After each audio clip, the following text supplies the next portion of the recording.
Um, it's early in the morning here in Virginia. I'm with a really bad sun, which I love because it's one of the first uh,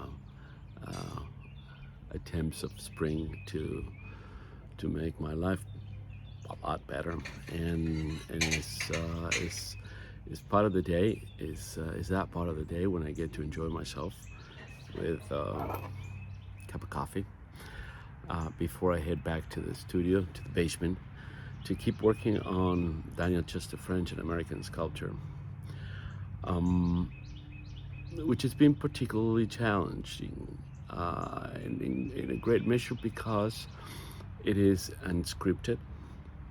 So the film shapes up like a sculpture itself, um, like some sculptures. I think I can think of this idea that the actual image is hidden within the rock, the stone, the marble, and you have to uh, figure it out. Let the marble talk to you. In this case, is let the film talk to me and let me know what is important and what is not. And I think in this case, not always, but in this case, it's a very helpful method. In in part because the labor of Daniel Chester French is so extensive. It covers over in some arguments to some opinions, over 200 and some over 300 works of art. But I would think that there is a core of 50 that are important and 10 that are most relevant. Um,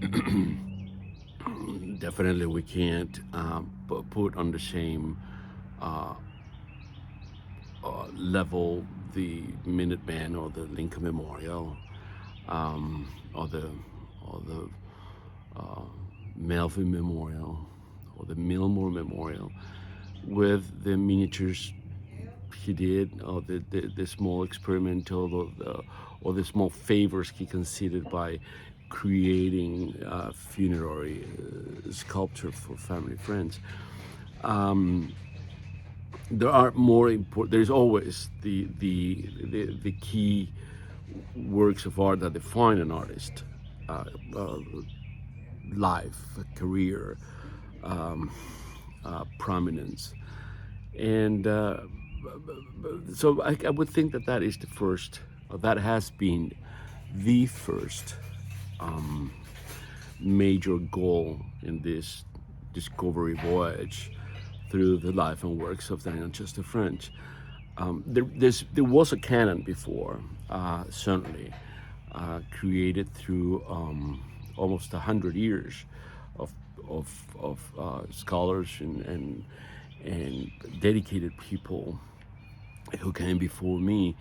Um, but I had to always start from scratch, taking those notes in consideration and seeing what was ultimately also more interesting to me. For example, I think that one of the major works that was a sort of part of the canon, and that I would most definitely like to establish it as a permanent part of the canon was the Lafayette Memorial at Prospect Park in Brooklyn, New York. I think it's an extraordinary piece, and also I think it's an extraordinary event, the emplacement of that memorial in Brooklyn because of when it took place in, I think it's May 10th, 1917. This is almost a year before the end of World War One, and it was done in the presence of Commander-in-Chief Joffre, I'm sorry, of the French Armed Forces, already retired by then. But the fact that the former commander-in-chief of the French troops in World War One, and the fact that the former prime minister of France, I think he was a former prime minister until uh, 1915 or 16, which is the previous prime minister, were present in Brooklyn at the time, it speaks of the magnitude of this event. Let's not forget that at that point, in May 10th, 1917, France is waging a war with Germany and just beginning to turn the chips on the table. So it was relevant, it was important, it was almost perhaps even more important than the visit of the Marquis de Lafayette in 1824 that was hoping to be commemorating, because you're taking two major figures of European politics out of Europe and to Brooklyn to place this bas relief in Brooklyn. And these are the things that have been cutting my attention and that caught my attention and that still are.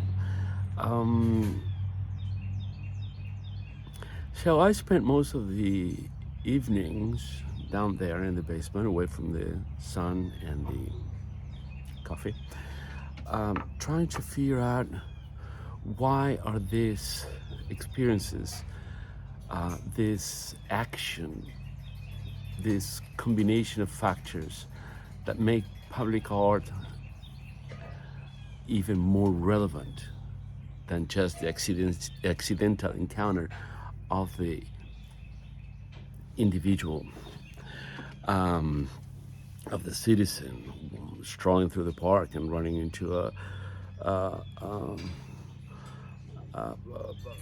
beautiful work of art or a dreadful work of art, but the connotations of the reasons as to why it's there, how did it get there,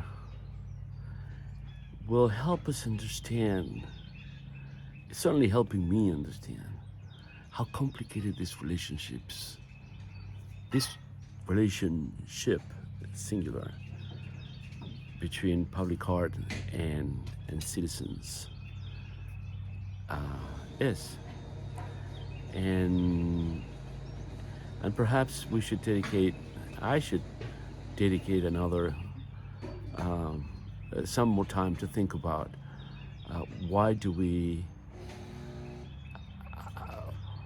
are the rights that we have to question their standing in society, meaning the removal of statues.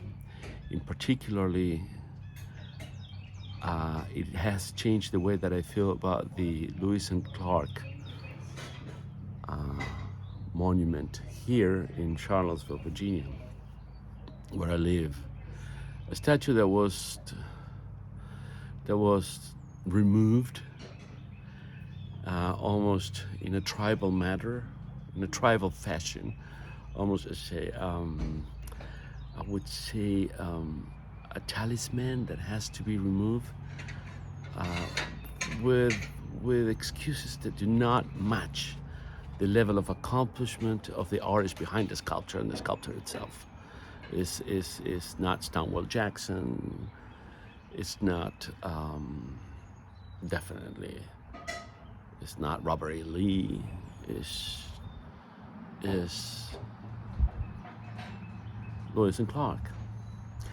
But that is, we'll leave that for a different time. It's a very complicated. It's a very complicated subject, but Daniel Chester French and this expedition into his life has led me to better understand the absurdity of the removal of the Lewis and Clark statue in Charlottesville, Virginia. Well, that's all for this morning. Now back to the basement.